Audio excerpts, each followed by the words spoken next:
Configuring the board shape and location. Now, there are numbers of attributes of this blank board that need to be changed before transferring the design from the schematic editor, and that would include the task and process. First, set the origin. The PCB editor has two origins: the absolute origin, which is the lower left of the design space, and the user-definable relative origin, which is used to determine the current design space location. The coordinates shown on the status bar are relative to this origin. Now, a common approach is to set the relative origin to the lower left corner of the board shape. Select the Edit, then Origin, then locate Set command to set the relative origin. Use Edit, then Origin, and Reset command to reset it back to the absolute origin.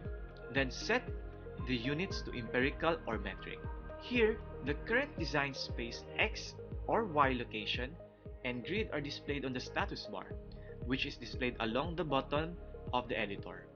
For this tutorial, metric units will be used. To change the units, either press Q on the keyboard to toggle back and forth between empirical and metric units, or select the View and Toggle Units command from the menus. Then, next, select suitable snap grid. You may have noticed that current snap grid is 5 mil. To change that, the snap grid at any time, press G to display the snap grid menu, and from where you can select an empirical or metric value, note the shortcuts shown in the menu. Use Ctrl plus Shift plus G to open the snap grid dialog, which is handy when you want to type in a specific value. The other useful shortcut is Ctrl G, which opens the Cartesian grid editor dialog, in which you can change the grid from dots to lines and change the grid color. Grids are discussed in more detail in this tutorial. Then redefine the board shape. The board shape is shown by the black region with a grid in it. The default size for a new board is 6 by 4 inches. The tutorial board is 30mm by 30mm. Details for this process of designing a new shape for the board is available.